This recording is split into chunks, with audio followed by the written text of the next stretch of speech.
buddy? Hello, Miss Miller. How you doing?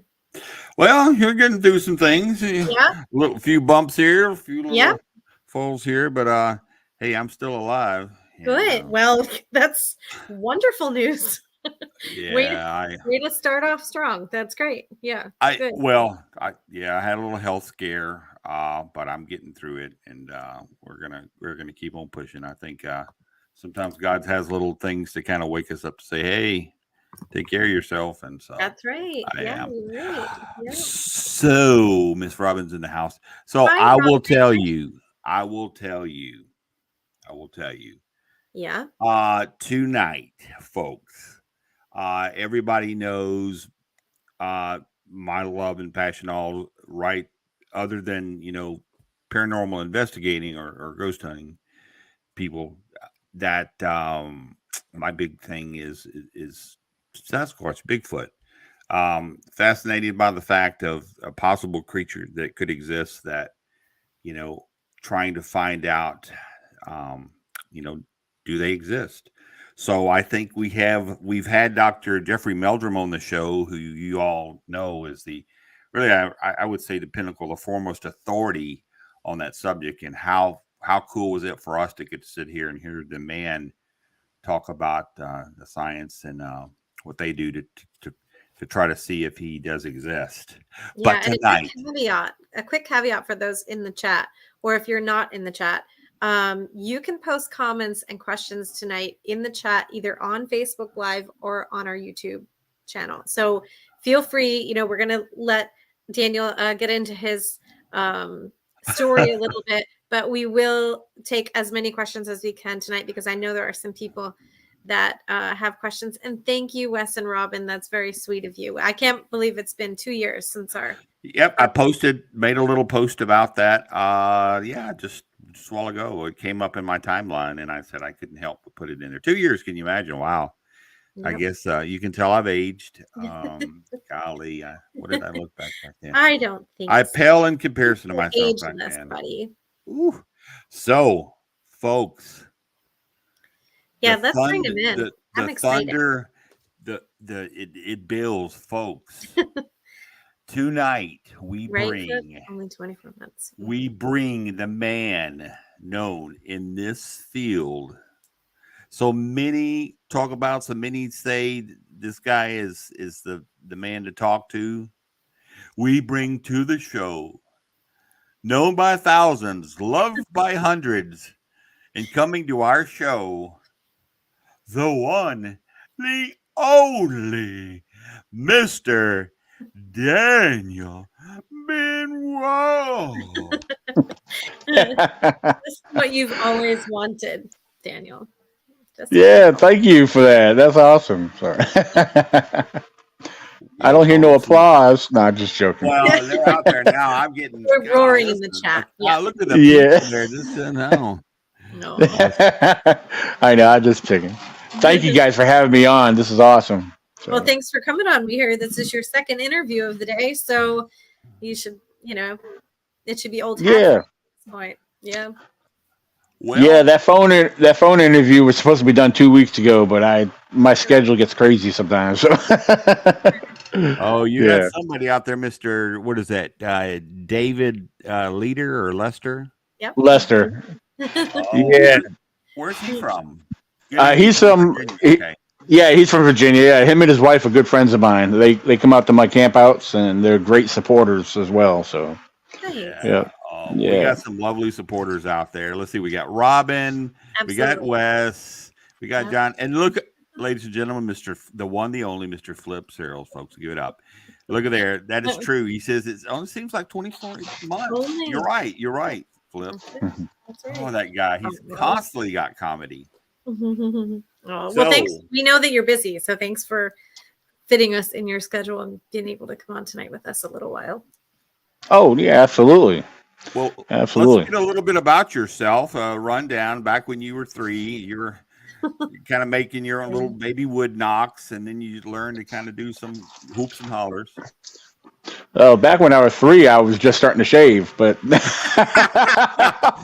Wow. You got a funny one tonight, folks. Live comedy. That's right.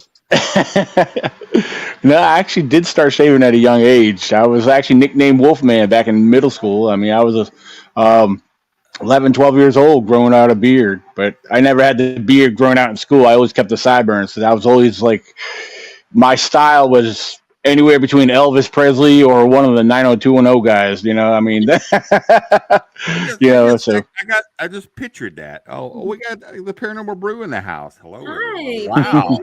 Wow. We have got some peeps out there joining us. I think that Daniel, they're lined up. So tell us a little bit about yourself.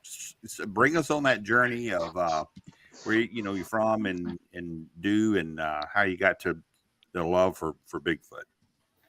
Well, it's not as exciting as many other stories people have out there, but I'll keep it real, as I always do. I'm originally from the state of Massachusetts. Moved down to Virginia at age 11 and grew up on the east side of Virginia, pretty basically, and then been out here, moved to the western part of the state here in Virginia, probably 20 something years ago, a good 20 years ago. And I'll tell you, I always grew up in the woods. I was always well acquainted with nature, wildlife. I mean, Dad always had me out in the woods hunting with him, and I've always enjoyed being in the woods. A lot of times I was playing in the woods. We used to have a lot of big rocks and stuff in the back of the woods and on our property. I took advantage of it. Me, my, neighborhood kids, friends. We always played back there, and but wildlife. I became more acquainted with wildlife, not just from playing in the woods, but ever since I started to explore more down here in Virginia, where there's a lot of mountains down here.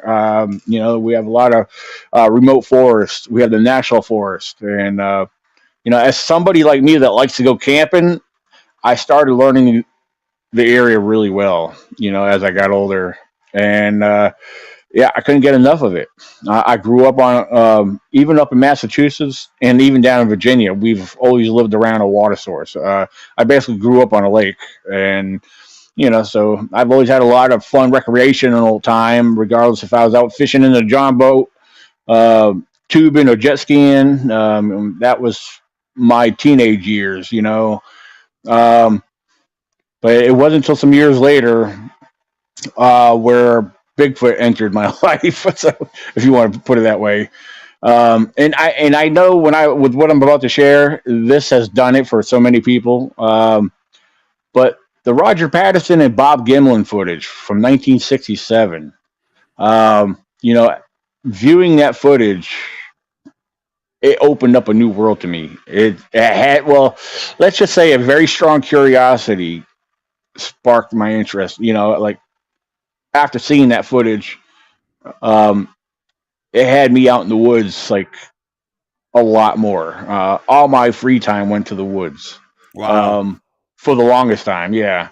And then I wanted to find evidence for myself. I mean, that footage had me believing right there, but it had me actually looking and listening. My senses became heightened. I was on full alert. And, because I took my time and I looked, I started finding things. I started taking notes of things. And then I really started paying attention when I jumped on social media. I didn't realize how many people were involved in Bigfoot alone. Mm-hmm. Social media was like, I was actually, I don't know, fascinated by it. But as I tell people, I was like that little kid in the back of the classroom, listen to everybody throw out their theories. I didn't jump on board with any of them right away. I was taking notes. So I had to do my own research. I had to do a little digging into what I thought Bigfoot might be. And that's where a lot of my out of the field research started taking place. I started actually studying various species of wildlife. And my main focus over the years was wildlife. Then I started looking into primates. non-human primates per se. And basically, a lot of it blew up from there. And I stayed focused, both in and out of the field. I started associating with other people. I started gathering other people that started following me and associating with me. We started to work together. And that's where the ECBRO came into play. Now for the longest time, even in the beginning, I was still solo. I was very independent. I just found that it was a lot easier for me to go out, take my time, and do my own exploring. I have a main research area. I know it very well. I mean, I've been taking other people out there, and I mean, you can put me out there blindfolded somewhere, and I'll find my way through. I mean, I know the area so well. And for the record, the national forest here in Virginia that I focus in is the George Washington National Forest. And if you do your research on it, there's over 130,000 plus acres of national forest. And that's not including the other national forests that connect to it, and the other states that branch off or will border the national forest, like West Virginia, for example. Depends on what part of my research area you go into. You're looking at West Virginia over on the other mountain range. But yeah, I mean, that's basically a short roundabout rundown on basically my involvement or my start in the whole Bigfoot subject. So, yeah. Yeah, well, you speak of that with some of that about the forest and so forth, and I talked to Kelly real quick, and I will make this brief, but I'm chomping at the bit to share because I want to get your take on it. So I'm a big hunter too. I went to Saskatchewan, Canada last year in December, and while I was there, days go by seeing some deer. Well, it's crazy when you see a lot of deer, and then suddenly one of the mornings you don't see any deer. I thought that was odd, and that was the first flag of it. I sit there that morning, it gets to be around 8:30. I'm like, there's just no way. To not have deer here is crazy. Well, not long after that, I found out why. I sit there for shortly thereafter, started to call my outfitter, said, hey, man, what gives? I ain't hearing a bird in the forest now. Next thing you know, I hear, now this was my first experience in the woods, the first set of wood knocks. Now, these weren't some guy doing it. I'm in the back forest of the North Battleford area of Saskatchewan, Canada, which is Indian Reserve, way in the back. There's nobody back there, no man. And I hear the sounds of it's like a Louisville slugger cracking either together, like two of them are hitting. And I thought, surely not somebody's playing a joke, but I heard 6 of them distinctively. I know I heard them. Well, not long after that, about a minute goes by. I thought, okay, well, why just that and nothing? Well, then after that is when I hear one of the loud, long, disdained bellows of a long, sustained guttural howl that was not a wolf, which are up there, and it wasn't a coyote, because after that sound happened, the coyotes started yelling themselves at that. And then I knew, and it wasn't until that afternoon when I talked to the outfitter, and he said, well, there's something that I didn't want to tell you, but now that you know, yeah, they're here. In fact, they're in that bottom about a mile. We see them running by that area of where you were. So they're here. So it made me realize then what people say, how bad it kind of shakes someone when they hear that bellow. But what's your thoughts? Do coyotes and the Bigfoots work together, that the coyotes push the prey towards the Bigfoots make the kills, and then the coyotes get a little piece of it, and then the Bigfoots get their take? Deer. Well, that's a good question. As far as coyotes, I mean, they're scavengers to begin with, but they're also very vicious animals that work together. I have come across numerous coyote kills, deer kills and stuff from coyotes. But a lot of people believe in that coyotes and Bigfoot work together. Coyotes like bears, they're opportunists. If there is something left behind, because say if Bigfoot did make a kill, if he didn't leave entertaining the thought that Bigfoot left the remains of whatever it was killing or eating at was left behind. I mean, that's a free meal right there. So they're Right. going to follow. I mean, that goes for any other predatory animal too. I mean, coyotes will take advantage of that. Bears as well. Um, but I wanted to ask you real quick because you were talking about the tree knocks. Did you hear them in one direction, or did it sound like they were coming from different directions? And there's No, a reason why I'm asking that. no, I heard it from, so looking towards for the bait. I'll send you the pictures after the show. So from Okay. where the bait pile was, where there's alfalfa and corn ripped, I heard it right down to the right between this huge draw of a bottom, straight out to my right, and it. So that's initially where the loud wood knocks came, and then the loud, really guttural sound came from back down in there as well. Uh, Several minutes after those wood knocks, but they were in that same vicinity. But then the coyotes now were to my left.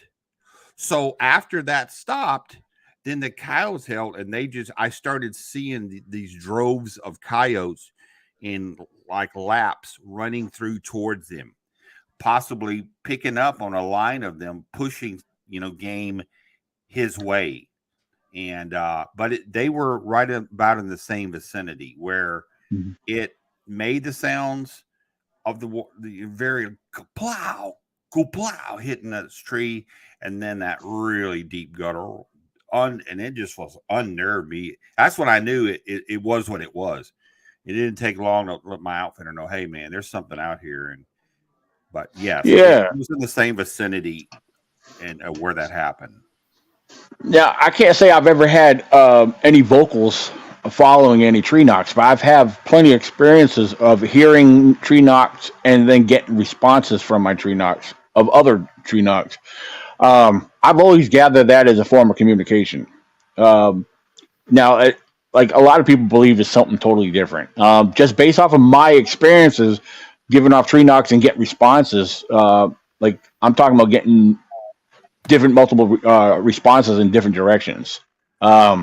I mean, just from the way I gather it, I honestly feel that it is a location, a form of communicating, letting the others know there is like, well, I'm over here, John Doe's over there, but at the same time, there's a part of me that feels they could have another meaning behind it as well, as a sign of a warning. Like, hey, there's a human here. There's a person here.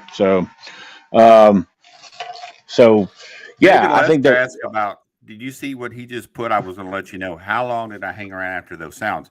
So Oh yeah, actually, it wasn't till I called my outfitter and talked about getting me out around lunch, but it wasn't right at lunch. It was later that afternoon. He couldn't get to me. He was on the other side of the kind of the province, and I said, I need some hot soup. I need to talk to. I didn't want to tell him this yet, but when oh. he did go in and I said, man, he could tell by the look on my face, and I said, man, and he goes, yeah, I need to tell you, they're here. And we know, but we don't start off by telling people, and then it scares them, and then they don't want to hunt here. But it gave me a new respect because, again, the sound was so.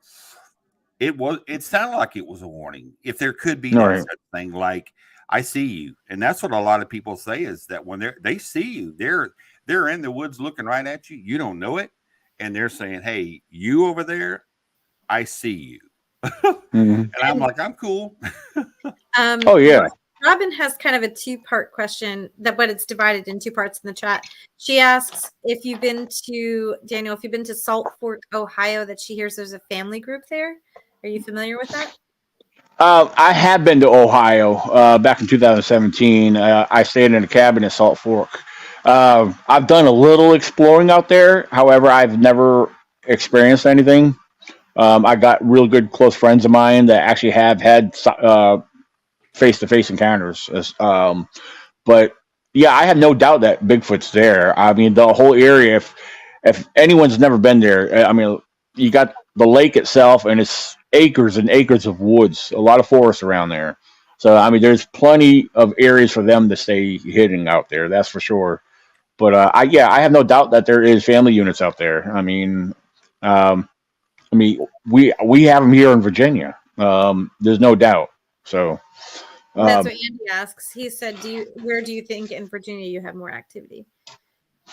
well, I'm going to tell you, a lot of my research is in the western part of the state, and I've had plenty of experiences over the years. Apart from other people's experiences, I've gathered reports of sightings. But we have the Blue Ridge Mountains. Basically, if I walk out the back door, I mean, you can see them. The Blue Ridge Mountains is my backyard. And I've gathered stories and reports of sightings from various locations that's happened along different parts of that area. Um, so, I mean, if I had, after out of all the information I've gathered, if I had to say what area had more sightings, uh, man, it's almost a split. But I mean, basically, we're surrounded by mountains here, and we're in the valley, and that's kind of a tough one. But I will say the national forest has plenty of stories, not just from me, but like I said, yeah, if you listen to other people's reports here in Virginia, a lot of them happen along, you know, the Allegheny Mountain Range, give or take, So from up and around my area down to Southwest Virginia. So, Wow. uh, Flip asks if you think that the numerous television shows are helping or hindering research. that is a good question. I mean, I'm going to tell you for one thing, Finding Bigfoot, I love the show. Expedition Bigfoot, I love the show. Any other show that might come about or that might be out, keep in mind, I have to tell people this. A lot of people don't realize it. It's entertainment. But with that being said, these shows do produce some information that can be very helpful. In most cases, Finding Bigfoot had the town hall meetings. Other people shared their stories and reports, and they were able to pinpoint these locations. Expedition Bigfoot is almost doing the same thing, except they don't have the town hall meetings, but they do meet up with eyewitness accounts, and so they're able to use that information to narrow down high activity areas. So yes, they can be very helpful at the same time. And yeah, I mean, they produce stuff for us that we want to see. So that's the entertainment side of things. Uh, I'm not saying they're scripted, but depends on who you talk to that's involved with these shows. They will say otherwise. So, so yeah, but yeah. But yeah, they can be very helpful. It just depends on how you gather and perceive that information that's being shared. So Sure. And those are good yeah. suggestions too. Robin has a follow-up question. She asks if she thinks they follow the waterways. What do you think? Yes, absolutely, absolutely. Robin, And you I have a lot tell of knowledge on this, Robin. She's I'll on tell you fire, what, Robin Kell. She's shown up tonight. You She's go, done her girl. research. She clocked in. That's right. You go, girl. yes. Here's something to keep in mind. We have to consider Bigfoot in a predator, and where the prey roam, the predators follow. And all your deer. I mean, entertaining the thought that Bigfoot feeds on deer, which I believe that's so, because there's other predators that feed on deer, um, coyotes, whatnot. For example, I always put my trail cameras out in the woods, but always at a water source, and it never fails to produce the wildlife. Prey and predators always show up, because it's common sense. The animals got to drink. That's one of their food sources. So, absolutely, water sources, streams, creek beds, whatnot. If you're going to get out there and explore and want to find Bigfoot evidence, that's one location to start at. You might find tracks. That's one of the locations where I found tracks over the years, is around water sources. So yeah, water source is like a highway for them. So absolutely. Daniel, I have a question for you. Have you interviewed anyone? Maybe it's a lot of people, maybe it's just several. I don't know how specific your organization is for this component, but have you interviewed a lot of people that have had experiences, whether it be in your area or out any other area? I just wondered if there were consistencies that you've heard from interviews you've done. Yeah, one of the main things I've gathered from not just for myself, as far as activity wise, the time of year for activity, they'd be more spiked. Um, One of the things I've asked people, well, let me back up and continue where I'm at. I've always found most of my activity around early to mid spring, and then later in the season when it starts to slightly cool down with the temperature not so hot, such around like the early to mid fall area. And when I've interviewed other people, eyewitnesses, regardless if it's here in Virginia or not, um, most of their activity happens around that same that time frame, early to mid spring, and then um, later in the fall. Yes, on occasions you hear stuff, in between all that, but it depends on the temperature as well. Like here in Virginia, this winter, it's been a very mild winter. We're already getting into spring. I mean, we've had 70, 80-degree weather, on and off. Yeah, we've been getting the little cool temperatures again, but um, yeah, I mean, the activity's been crazy as far as wildlife in general goes, because I've been studying the wildlife again lately with my trail cameras out there, and I just recently place them back out there again, hopefully to gather a little bit more. So, uh, fingers crossed, it'd be nice to catch the big guy. But Yeah, great. so, Man. yeah. Are there any So, particular instances that you've had your experiences you don't mind sharing about? yeah. Well, I'll tell you, been a few things, but the main one I've shared before happened in 2014. Wow. I wasn't alone. It was during one of our campouts, May 3rd, 2014. There was a total of six of us all together. And yeah, we've done a lot of exploring during the day. We did some hiking here and there, getting the view of the area to see if we could find anything noticeable. Um, but it was, yeah, that was it the second night we were there. Yeah. Um, we decided, hey, guys, we got to, do some exploring at nighttime. Because, a couple of the others were suggesting it. And I said, yeah, absolutely.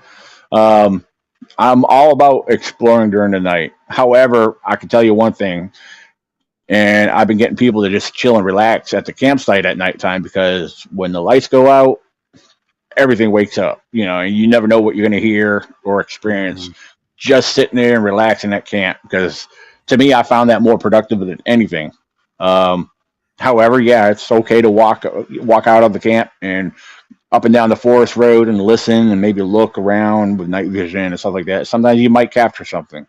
Um, but yeah, this particular night, we left out of camp in the evening. It was still daylight out when we left out. We went down to the lake in the area, and we got down to the lake, and thankfully there was nobody there, which was nice. We had the whole lake to ourselves. Usually there's people left around, hang out, fishing or whatever, but there was nobody there. We split up in pairs of two, and we spread out around the lake, and we all had radio communication. We stayed in touch. Basically, we could still see each other, even though we were pretty much spread apart. Me and my buddy Tracy, me and him are the only ones that had like parabolic microphones, and we were listening here and there. We started hearing things that up behind us on the ridge. Like small things, like you hear limb snap. Sounds like possible footfall, but it could have been anything. It could have been the deer moving in the evening. And at one point, it was dead quiet around there. We didn't have nothing going on whatsoever. So I got on the radio, and one of the couples that were with us, Kimmy and Darren, they were down at the beginning of the lake on this little peninsula that runs out there. They were sitting on a bench that was over there. And keep in mind, the lake is right here, and then you got mountain ridges surrounding the whole lake. And I communicated down to Kimmy, and I asked Kimmy to give off one of her vocalizations. Now, anybody that's familiar with Bobo from Finding Bigfoot, what his vocalization sounds like. Well, little Kimmy, bless her heart, she has lungs on her, and I've always considered her the female version of Bobo. Of course, she's half of Bobo's size, but she could put out some vocals. So she communicated. She gave off of one of her vocalizations, and then we all remained quiet after that. But it wasn't even like 10 seconds or so later, we got a response. You could hear it was a little distant. It was coming from the opposite ridge. So, I mean, that was exciting. We got something, that we got a response from her vocalization. And I almost want to call her a little Bobo, but but no, but we got that much information, and we got that much of a response or activity, I should say. And again, at this point in time, it was actually getting late, so we decided to regroup and head back to camp because we had almost a mile hike back to camp from where we were, and the entrance to the lake is all gravel road. And then you come out to the main forest road. That part of the forest road is paved before you get back to our camp. Then it turns back into gravel. And so we're walking out from the lake, and we're basically walking in single file line, and we're all talking. We're not trying to keep quiet. We're not trying to sneak up on anything, because our goal right now is just to get back to camp. It was late. When I say late, it was around midnight. And excuse me. So we're walking along, and over to the right, probably not even 10, 15 feet, here's this big old deer just nonchalantly walking on the side of the road, like coming right towards us like we were nothing. I mean, I know they had to know we were there. We had headlamps on. We were talking. And I just found that it was odd that this deer doesn't seem scared at all, But then it wanders off, it goes further into the darkness and disappears. So after seeing that deer, we're continue walking, and something catches my attention. Because for the record, I'm walking. I'm like the lead person. I just so happen to be the person in the front. And all of a sudden, I'm looking over to my left. Something catches my attention, and I'm trying to figure out what the heck it is. Something's reflecting on a tree. At least that's what I thought, because my headlamp's shining over there, and I'm staring at it. And for the record, one of the things I thought it was, and they're out there in random locations in the National Forest, are these little yellow plaques that are usually tacked to a tree. And all they say is no vehicles beyond this point. And my first initial thought was like, that's an odd place to have one, because there's no way you could ride off the road over there anyway. And then I'm still staring at it. And then it starts to become in focus, because what happens next, it actually blinked. And that's when I realized it was a set of eye shine. And I called Tracy was the next one behind me. I said, Tracy, what? I'm not going to use the words I used at the time, but I thought it was a mountain lion. I said, what the heck is that? Is that a effing mountain lion? So the reason I thought it was because it was looking at it from the distance we were probably a good 30 feet. And I was like trying to make out what it was, and it zipped off. It disappeared. Because at the distance we were looking at it, you could tell it was down low. So I didn't know what else to think of it. Because now the only other animal out there with bright yellow eyes that would reflect off your headlamp would be like a raccoon. Raccoons have very bright yellow eyes. Well, we got up into that location because Tracy got he called the rest of the group. He's like, guys, get up here. We have some eye shine up here. So we get up there into that very same spot where we saw that set of eye shine. We're standing there in a little cluster looking down into the woods. Now, keep in mind, where we were standing, it did slope down several feet, then level back out. And we're looking down at this, and we notice a set of eye shine again. And that's all we see is eye shine. It's so dark in there. I mean, our headlamps ain't penetrating that far, A couple of us have some bright headlamps on. But we're staring down at the set of eye shine, and it's swaying side to side very fast. Like, what the heck is this? So it's interesting. It's kind of fascinating because we're not identifying what in the world could this be, And then it wasn't even quite a minute later, 4 or 5 feet or so to the right of that one was another set of eye shine, but 2 feet taller.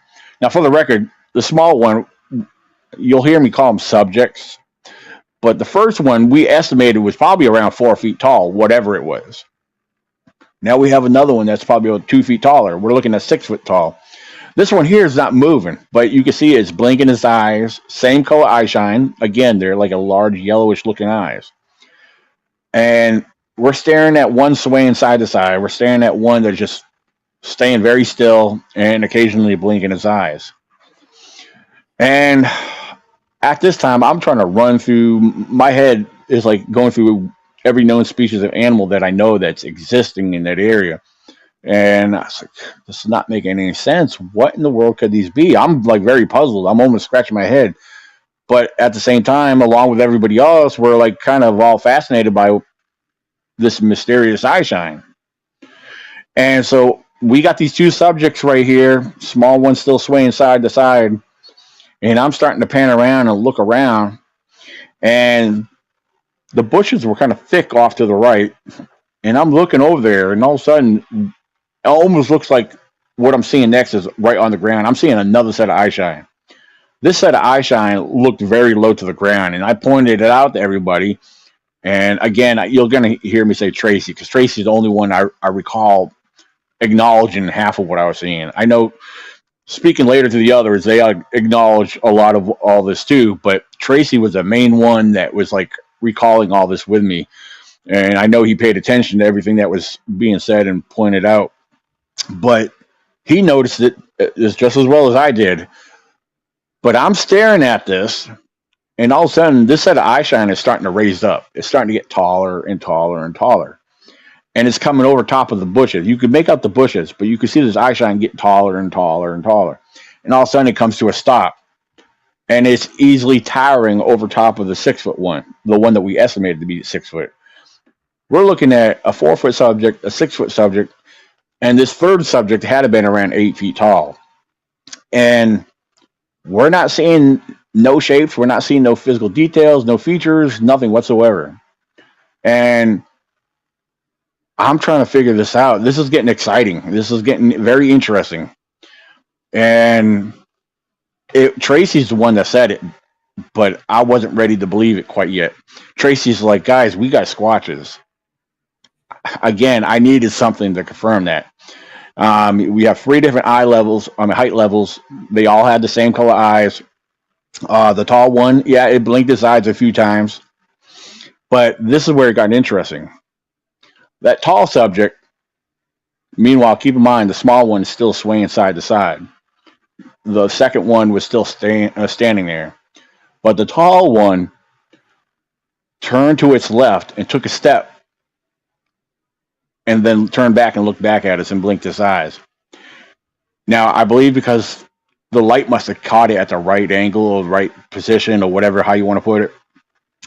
But there was no denying what I saw next. That there was wide, broad shoulders and a big round head that was on top of that with broad shoulders. When I saw that, I was confirmed right there. That was enough for me. I said, this is no bear. There's no way these are bears. Bears don't have shoulders. They slope straight down, regardless if it's a big bear or not. This had football pad shoulders. I mean, this was very wide and broad. And I was convinced right then and there that these are squatches. What else could they be?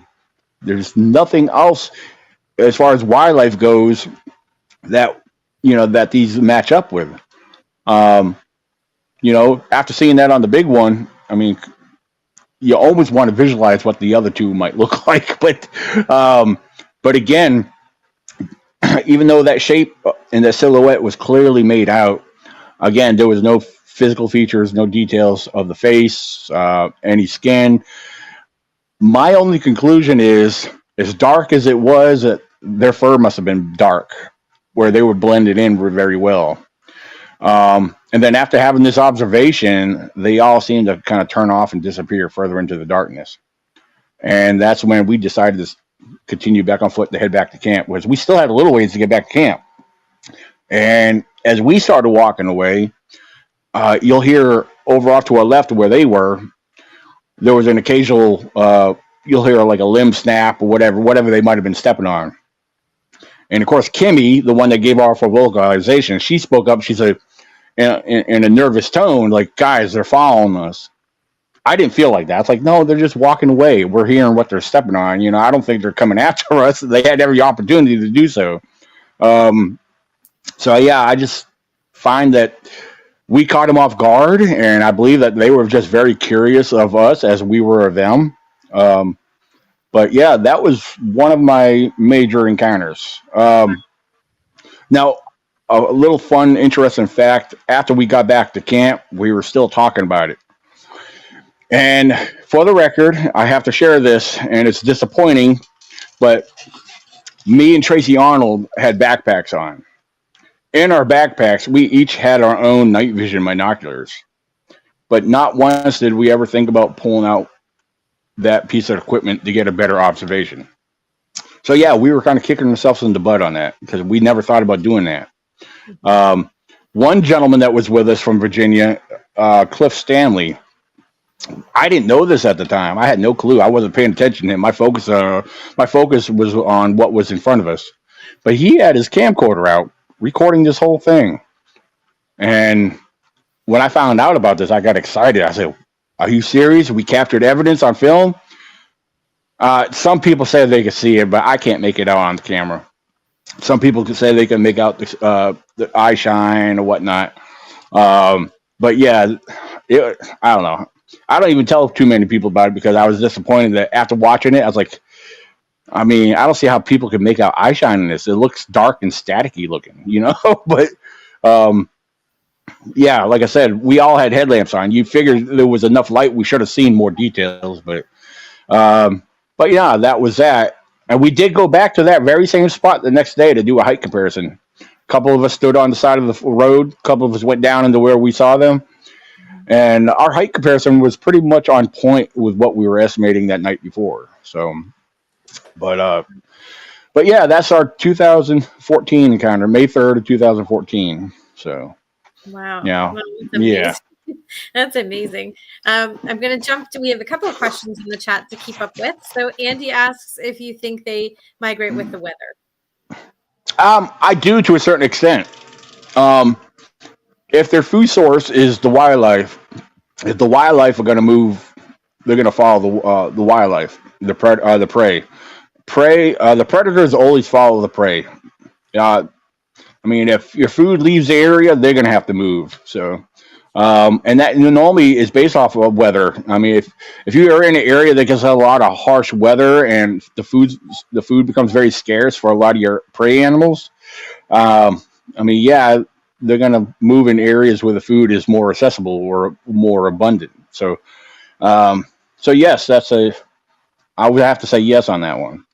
Okay. So, And Flip has a question. This is well thought out there, Flip. He asks if there's been any evidence collected that would show signs of the creatures evolving, or if researchers are still looking for the same sort of behavior or characteristics from the Patterson film. that's a good question. Um, as far as what I'm aware of, I'm not really sure to say. I mean, there's been evidence collected all over the country here in North America. I myself have collected some tracks. I've come across tracks over the years, and I do have a small collection of foot tracks.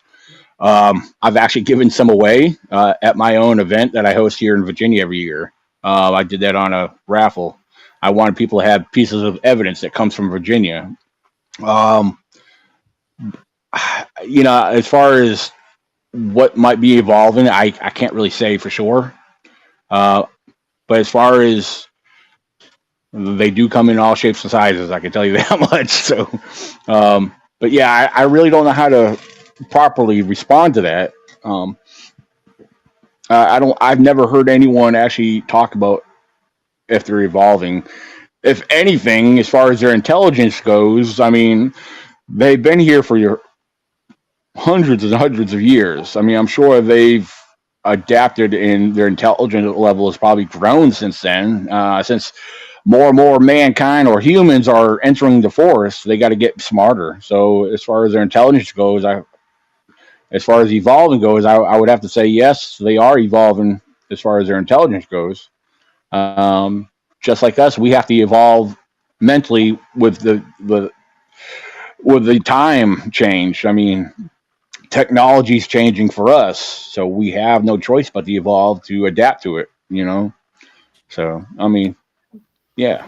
I've got a little question, but it goes along with some of the stuff you're saying.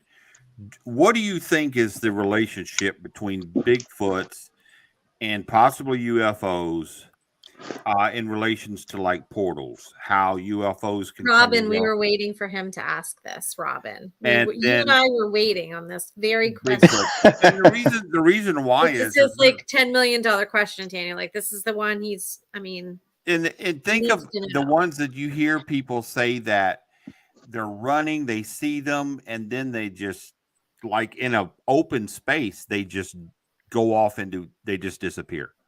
It's like, where did he go? Like he couldn't. He was running right there, and then all of a sudden he just goes boop right into it, and he disappears. Right. Well, Even for the record, tracks they found. Oh, yeah. No sound. Andy, Um, seriously, people, no sounds tonight, Robin, right? That's the rule, right? No sounds. no sounds. Okay. Keith makes very particular sounds when he asks this question. He talks about this subject. Robin talks about Running cloaking. joke. The cloaking is that something in relation to what they could possibly do?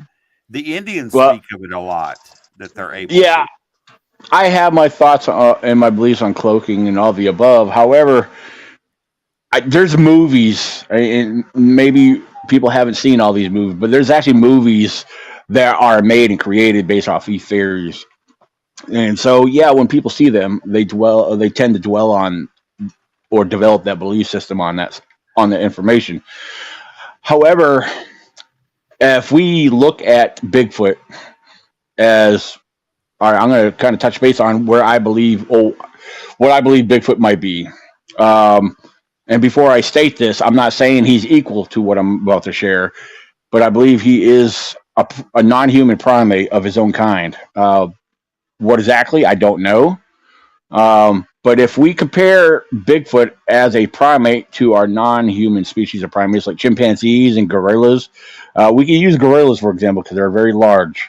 And if you're in their environment, they're hard not to see because they're huge, But look at primatologists, Jane Goodall, Anne Redmond.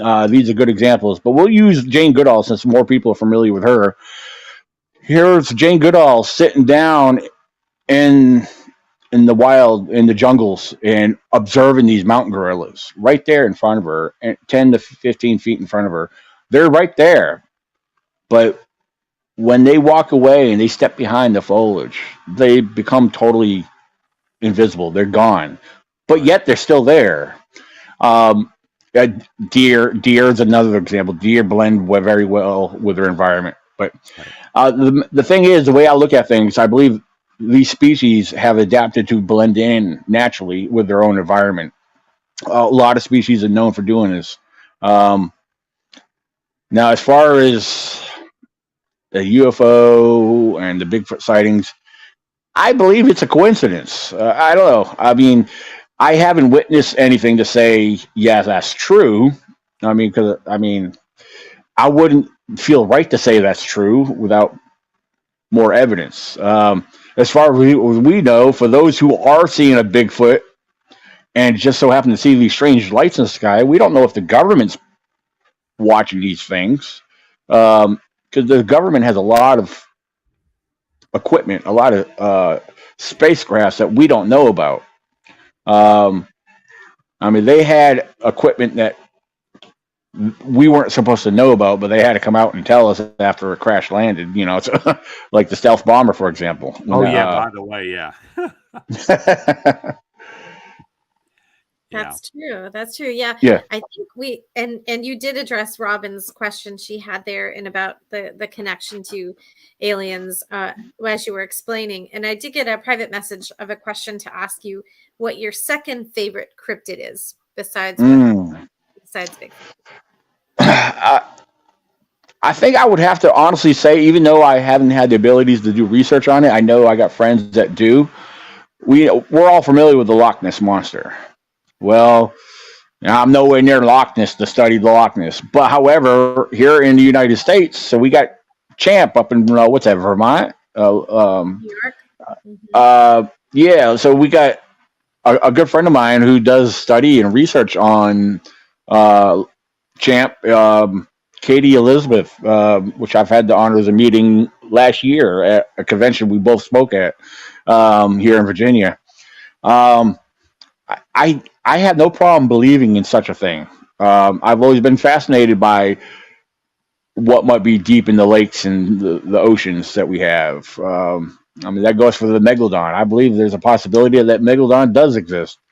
But as far as something along the Loch Ness monster, I mean, look, we know for a fact that we had a species of dinosaur that existed that resembles what we describe as the Loch Ness monster. So yeah, I would have to say that is one that really fascinates me. I like watching the documentaries on these things. So there was one I watched, actually not entirely that long ago. I forget the documentary. It was on Travel Channel. I know that much. But they actually, up in Alaska, there was a news journalist who came from Florida, who moved up to this location in Alaska, started doing some research, found a picture in the archives, in the news archives, that came from a sonar image. And as far as I'm concerned, that was a very clear image, and it appeared to be what we would picture the Loch Ness monster on Nessie. The whole shape of this dinosaur was right there, sitting on the bottom of the ocean floor, up there off of one of the islands in Alaska. Now, entertaining the thought that was real, I mean, I would have to. I don't know. I believe that's very likely, very possible. That's one thing I don't think we should ever rule out, because the ocean is full of mystery as well as our own forests. Right, so, right. yeah. So, Robin asks too if you've heard in Canada some years back that a group of them were killed, and so she asked Wes, who's in Canada, if he had heard of that, but I didn't know if you had heard of it also. I'm not familiar with that one. I mean, I've heard of other stories where they've been, out of the wildfires and stuff out in the Pacific Northwest, where a group of firefighters had actually had one flown out, but supposedly the government came and took the body. But yeah, I'm not familiar with the Canada one. So I'm sorry about that. No, that's okay. Yeah. That other one's good to know about. And Andy asks too, as humans, here we go, press into territories, building and taking woodlands, what are your thoughts on the possibility of one day humans and Bigfoot interacting? I'm not going to rule that out. I believe that's always a possibility, but it depends on how Bigfoot would actually honestly feel. I mean, how would humans react to something like that? Because we have so many non-believers in this world. People that laugh at the subject alone, and I think it would be a major shock, first of all, for people that are non-believers to actually come to realize that these creatures truly do exist. So, I mean, I don't know. I mean, there's a lot of ways to look at this. But as far as answering that question directly, I'll just leave it at there is a possibility. But I think it would really depend on the vibes that Sasquatch will get from us. Could they trust us? So. Hey, Daniel, I was going to ask a real quick one. Have you heard of the incident with Russia where the 6 hikers were killed, and one of the last photos on that camera was looks like the version of the up in Alaska type or Bigfoot? Yeah, you're referring to they were like a bunch of Russian students, young, kind of young people. Correct. And they were they were ripped. They weren't like wolves, like their arm was taken and broke off and thrown. Their head was taken off, and they were mutilated, and there were tracks all around there. Yeah, right. Tongues were ripped out and everything. Yeah, that was very mysterious because there was a couple images caught in the nearby area of what appeared to be a dark image of what we would refer to as a Bigfoot or a Yeti. Right. Correct. But then, there was also other mysterious stuff, because there was, the military out there had discovered all this. I mean, there was a lot of evidence left behind from the military. The other thing was too that this location where they were found at. Just so happened to be the location where it was a military, their military's shooting range for their missiles and rockets to practice as well. So I don't know. There was a lot of crazy mixture of mixed evidence. All Okay. these possibilities, but yeah, I mean, for something, yeah, I mean, I don't know, unless those soldiers were very vicious people. I don't know, and didn't want these people to have. I don't. Why would they go to the extreme to rip tongues out and everything? But Yeah, when it was done in ways that like just like right, not cut, just ripped off, and they said that a human couldn't rip it in that way, and so it was. right, But Robert calls it the Tavo Pass, and yeah, yeah, that's right. the Russian Nine. It very brutal, but that always makes me think that that's the part of it that would scare me. I'd surely be the one guy that bob along with my bobblehead, and I get Keith Bailey was found murdered by a large Sasquatch creature, and everybody else is waving at him, taking pictures. And Yeah, I get yeah. I was just gonna make mention. The other thing I'm thinking about related to that too. Yeah, again, there was 9 of them, right? And that's what, yeah. and then there was supposedly if there was one Sasquatch or Yeti that was involved in this. I Yep. mean, makes you wonder, didn't the others try to run off her, or what was the deal there? How? They did. He apparently got them. They were Yeah. some ways away, and he sniffed. He got them, and they went out. So Mm. well, Yeah, thanks that for was a vicious story. Yeah, Yeah. that was. Yeah, We'll bring it back around a little bit. If those who are watching or those who watch the replay want to follow you and your conference and see where you're going to speak next, how can they follow you? well, I'm all over Facebook. However, I do have our Andy has- ECBRO. I'm Uh-huh. sorry. Andy Oh. said he looks like I was really enjoying the graphic content. I make faces. I can't control my face sometimes, so yeah, he could tell. But yes, so you're all over Facebook. Sorry. Yeah, I have our annual ECBO Virginia Bigfoot Conference Facebook page. You can feel free to find that, like and follow that. I have our main ECBRO Facebook group, which is the East Coast Bigfoot Researchers Organization. I also have a fan page or a like page of that. Yeah, you'll see 2 profiles of me. I have a public figure page as well. And then as far as my personal website, I have the ecbrofounder.com. I have a lot of information, contact information. Excuse me, I'm about to burp. But yeah, I have a lot of contact information on my website. And we also have the event website itself, which is vabigfootcon.com. So, And when is yeah. This year it's June 17th in Wares Cave, Virginia, at the Wares Cave Community Center. Yeah, all the information, location, all that can be found through the event website as well as the Facebook page. I do host a weekly podcast myself on Friday nights, live 9 p.m. Eastern Standard Time. YouTube channel is Bigfoot Zone ECBRO. So yeah, feel free to check that out. I do try to. I have eyewitness guests scheduled every so often. We have our open panel where we just have an open Bigfoot discussion. We talk among ourselves. We try to take questions, and we get a lot of interaction as well. So yeah, absolutely. So we're gonna have to have you back, Daniel. My goodness, so much stuff. And thank you all for the great questions tonight in the chat. Yeah, those are very good questions. Yeah, thank you everyone for the questions. Yeah. Yeah, and thank you for taking time to join us. Do you have a minute or two to wait backstage until we wrap up? Okay, sounds good. And thank you guys. Thank you so much. Mm-hmm. Yeah, we have to have him back on.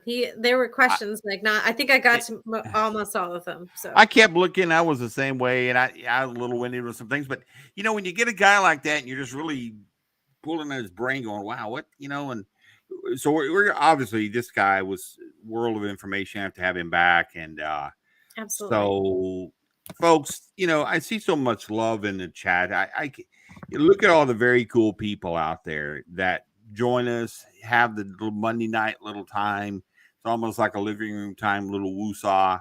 I think that's some of the things that me and Kelly kind of love so much is that funny little the craziness we do. Listen, Kelly has to be prettiest girl on a podcast. Aw. Well, she does, and I get the Buckethead Award. So yeah, awards. Let's not. We won't go to a paranormal awards day. But folks, if you really loved it, put the word out there for others to join it. I see Cody joined us there for a bit. Was such a great guy. Love him like a little brother.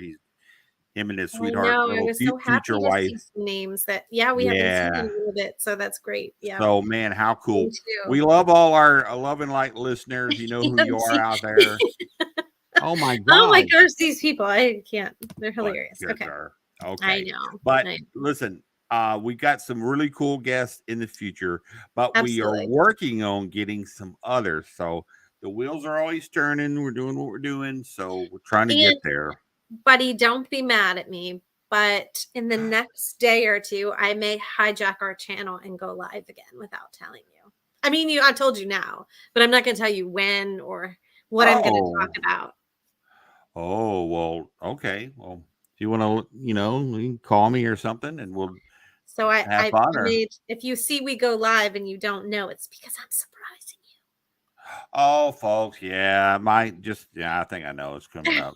My birthday is Friday.